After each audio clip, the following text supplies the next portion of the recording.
சொல்லுங்க. ஹலோ சகல, எப்பா அந்த மருதி இப்பதான்ப்பா யாருக்கும் தெரியாம வீட்டை விட்டு கிளம்புறான். நான் அவனை ஃபாலோ பண்ணவாப்பா? இல்லைங்க, நீங்க அவனை ஃபாலோ எல்லாம் பண்ண வேண்டாம், நான் பாத்துக்கிறேன். சரிப்பா, ஓகே. அவன் வீட்டுல இருந்து கிளம்பிட்டானா? இன்னும் கொஞ்ச நேரத்தில் உங்களுக்கு ஃபோன் பண்ணுவான். இந்த செயினை போட்டுக்கோங்க. எதுக்கு சார் இந்த செயின்? அதுக்குள்ள சின்ன கேமரா ஒன்று இருக்கு. நீங்க அவன்கிட்ட பேசுறது எல்லாமே அதுல ரெக்கார்ட் ஆயிடும். அப்படியா சார்? நம்ம இதெல்லாம் பண்ணாலும் அவன் கண்டிப்பா ஒரு பிளானோட தான் வருவான். அவன் முகத்தை மறைச்சிட்டு வரதுக்கும் வாய்ப்பு இருக்கு. அப்போ அவனா ரெட்டுன்னு எப்படி சார் கண்டுபிடிக்கிறது? நான் கூட அவனை பார்த்ததே இல்ல. ஒருவேளை அவன் முகத்தை மறைச்சிட்டு வந்தானா அவன்கிட்ட எப்படியாவது பேச்சு கொடுத்து அவன் மாஸ்கை கழட்ட வச்சிருங்க. அவன் முகம் தெரிஞ்சா மட்டும்தான் அவன் மேல நம்ம கம்ப்ளைண்ட் கொடுக்க முடியும். புரியுது சார். நீங்க சொல்ற மாதிரி அவன் முகத்தை பார்க்க முடியுமான்னு நான் பாக்குறேன். அவன் கண்டிப்பா உங்களை செக் பண்ணுவான். அதனால்தான் உங்க போன்ல எந்த ரெக்கார்டரும் ஆன் பண்ணாம இந்த செயினை உங்ககிட்ட கொடுத்தேன். புரியுதுல? புரியுது சார்.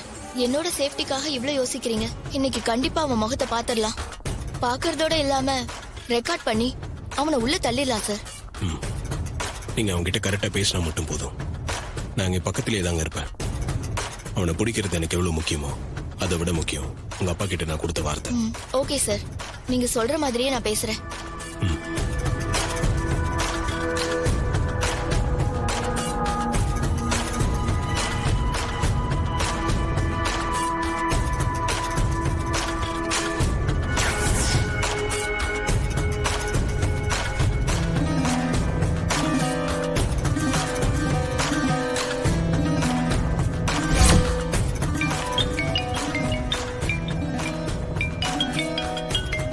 சார், அந்த ரெட்டு தான் கால் பண்றான். பேசுங்க, ஸ்பீக்கர்ல.